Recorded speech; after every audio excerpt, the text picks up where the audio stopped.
வணக்க மக்களே, நாம இந்த ஆரோக்கியமான பதிவில் பச்சை பட்டாணியில் இருந்திருக்கக்கூடிய மருத்துவன்மைகளை பற்றி பார்க்க போகிறோம்.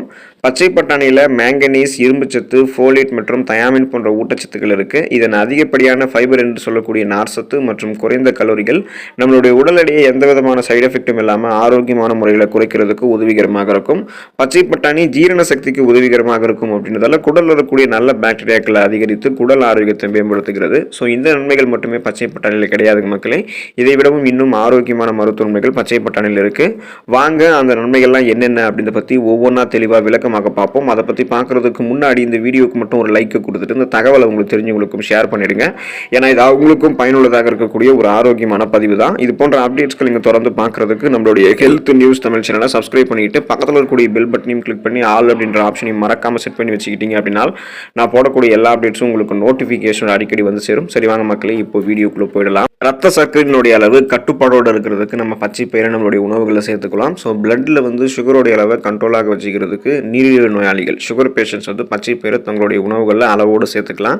பச்சை பட்டாணியில் வந்து பார்த்தோம் அப்படின்னா கிளைசமிக் இண்டெக்ஸ் வந்து அளவு வந்து மிக மிக குறைவாக இருக்கும். ஸோ லோ கிளைசமிக் இண்டெக்ஸ் கொண்டு இருக்கக்கூடிய உணவுகளில் பச்சை பட்டாணி இருக்குது அப்படின்றதால பச்சை பட்டாணி நம்ம சாப்பிட்டோம் அப்படின்னா, அதாவது சுகர் பேஷண்ட்ஸ் வந்து எடுத்துக்கிட்டாங்க அப்படின்னாலும் அல்லது சுகர் ப்ராப்ளம் வரக்கூடாதுன்னு முன்னாடி நினைக்கிறவங்க வந்து சாப்பிட்டதுக்கப்புறம் அவங்களுடைய ரத்தத்தில் சர்க்கரையினுடைய அளவு எந்த அளவுக்கு வேகமாக சேருகிறது அப்படின்றது குறித்து தான் கிளைசமிக் இண்டெக்ஸ் வந்து கனெக்ட் பண்ணுவாங்க. ஸோ அந்த அளவுக்கு வந்து பார்க்கும்பொழுது கிளைசமிக் இண்டெக்ஸ் வந்து குறைவாக இருக்கக்கூடியதாக தான் பச்சை பட்டாணி இருக்குது. இது மட்டும் இல்லாமல் பச்சை பட்டாணியில் புரோட்டீன் என்று சொல்லக்கூடிய புரதச்சத்து மற்றும் ஃபைபர் என்று சொல்லக்கூடிய நார் சத்தெல்லாம் மிகுதியான அளவில் இருக்கிறதால ரத்தத்தில் வந்து சர்க்கரையினுடைய அளவு கட்டுக்குள்ள இருக்கும். ஸோ சுருக்கமாக சொல்ல முடியும்னா பிளட்டில் சுகருடைய அளவை கண்ட்ரோலாக வைத்துக்கொண்டு நாளடைவில் அந்த சுகர் ப்ராப்ளத்திலிருந்து விடுபடுவதற்கு சுகர் பேஷண்ட்ஸும் சுகர் பேஷண்ட்டாக மாறக்கூடாது என்று நினைக்கிறவங்களும் பச்சை பட்டாணியை தங்களுடைய உணவுகள் வந்து சேர்த்துக்கொள்ளும் போது நிறைய மருத்துவ நன்மைகள் வந்து அவங்களுக்கு கிடைக்க ஆரம்பிக்கும். சரும ஆரோக்கியம் மேம்படுவதற்கு பச்சை பட்டாணியை நம்மளுடைய உணவுகளை சேர்த்துக்கொள்ளலாம். ஸோ பச்சை பட்டாணி நம்மளுடைய உடலை வந்து ஆரோக்கியமாக வைக்கிறதை காட்டிலும் சருமத்தையும் நமக்கு வந்து ஆரோக்கியமாக வைப்பதற்கு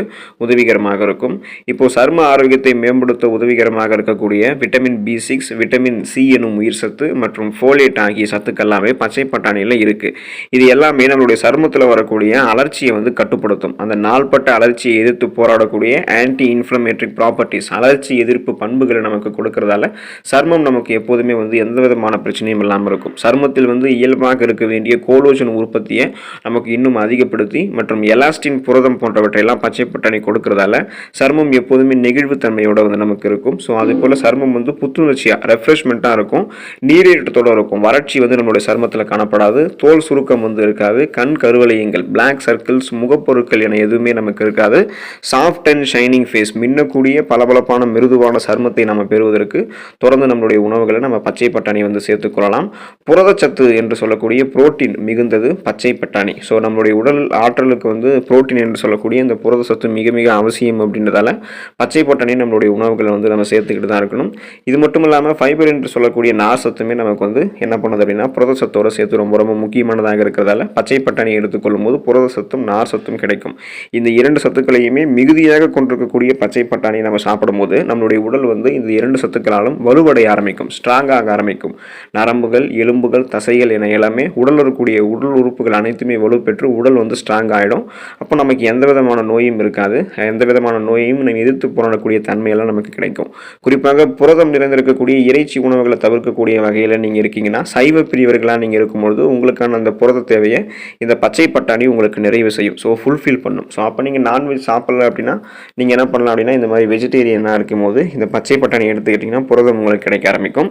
வளரக்கூடிய இளம் குழந்தைகளுக்கெல்லாம் புரத சத்து மிகுதியாக தேவைப்படக்கூடிய நிலையில் அவங்களுக்கெல்லாம் தொடர்ந்து தினந்தோறும் ஒரு கையளவு பச்சை பட்டாணி நம்ம அவித்து கொடுக்கும்போது அது அவங்களுக்கு நிறைய புரத சத்தை கொடுத்து உடலை வந்து வலிமைப்படுத்தக்கூடியதாக இருக்கும்.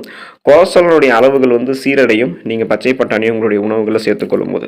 இப்போது நமக்கு மாரடைப்பு ஏற்படுவதற்கான முக்கிய காரணம் ட்ரைக்ளிசரைடு, VLDL போன்ற கொலஸ்ட்ரால் தான். ஸோ இதெல்லாமே வந்து கெட்ட கொலஸ்ட்ரால்கள். இந்த கொலஸ்ட்ரால்கள் வந்து நம்மளுடைய ரத்த நாளங்களில் படிந்திருக்கு அப்படின்னா ரத்தம் வந்து நம்மளுடைய உடல் உறுப்புக்கு வந்து பாயாது. குறிப்பாக இதயத்துக்கு வந்து ரத்தம் போகிறது தடைப்படும். ரத்த நாளங்கள் மிக சரியான அளவில் ரத்தத்தை வந்து நமக்கு அனுப்புறதுக்கு, நமக்கு இதயத்துக்கு அனுப்பணும் அப்படின்னா ரத்த நாளங்களில் கொழுப்புகள் படிஞ்சிருக்கக்கூடாது. ஸோ பச்சை பட்டாணியை நம்ம எடுத்துக்கிட்டோம் அப்படின்னா பச்சை பட்டாணியில் இருக்கக்கூடிய நியாசின் என்று சொல்லக்கூடிய சத்து நம்மளுடைய உடலில் இந்த மாதிரி கெட்ட கொழுப்புகள் எல்லாத்தையுமே உற்பத்தி ஆவதை தடுத்து இந்த கெட்ட கொலஸ்ட்ரால்களை குறைச்சி இதயம் ஆரோக்கியமாக இருக்கிறதுக்கு வேண்டிய நல்ல கொலஸ்ட்ரால்களை மட்டுமே நமக்கு கொடுக்கும். இதனால் ரத்த நாளங்களில் எந்த விதமான கொழுப்பும் படியாது. ரத்த நாளங்கள் வந்து ரத்தத்தை வந்து மிக சரியான அளவில் சுருங்கி விரிஞ்சு இதயத்துக்கு அனுப்பும். இதனால் மாரடைப்பு, பக்கவாதம், இதய தமனிகள் வந்து செயலிழந்து போவது, இதய தசைகள் வந்து வலுவிழுந்து போவது என்ற எந்த விதமான இதயம் சார்ந்த பிரச்சனையும் இல்லாமல் நலமோடு வாழலாம். ஸோ இந்த அளவுக்கு நீங்கள் நிறைய மருத்துவமைகளை பெற்று நலமோடு வாழணும் அப்படின்னா தொடர்ந்து உங்களுடைய உணவுகளில் பச்சை பட்டாணியை சேர்த்துக்கொள்வது வந்து நீங்கள் மறந்துடாதீங்க. பச்சை பட்டாணி பெரும்பாலும் உலர வைக்கப்பட்டு அதுக்கப்புறம் விற்பனைக்கு வருது. காய்ந்த பச்சை பட்டாணி ஆண்டு முழுவதுமாகவே விற்பனைக்கு கிடைக்கும். அதே சமயம் உலர வைக்காமல் பச்சை பட்டாணியை நீங்கள் காயாகவே சில சமயம் விற்பனைக்கு வரும். பெரும்பாலும் குளிர்காலங்களில் பச்சை பட்டாணி காய் வந்து விற்பனைக்கு வரும். ஸோ இதுதான் வந்து கரெக்டான சீசன். இதை வந்து நீங்கள் எடுத்துக்கிட்டீங்க அப்படின்னா உங்களுக்கு நல்லது. உலர்ந்த பச்சை பட்டாணியை ஊற வைத்து நம்ம சமையலில் வந்து சேர்த்துக்கலாம். அல்லது காய்கள்லேருந்து பிரித்து எடுக்கப்படக்கூடிய பச்சை பட்டாணியை நேரடியாக நம்மளுடைய சமையலில் சேர்த்துக்கலாம். வெஜ் பிரியாணி, வெஜ் குருமா, உருளைக்கிழங்கு மசால் போன்ற பல்வேறு உணவுகளில் பச்சை பட்டாணி முக்கிய இடத்தை பெறுது. தொடர்ந்து பச்சை பட்டாணியை சாப்பிட்டு அதில் இருக்கக்கூடிய நிறைய மருத்துவமைகளை பெற்று நலமோடு வாழுங்க. அடுத்த ஆரோக்கியமான பதிவில் மறக்காமல் சந்திப்போம். நன்றி மக்களே.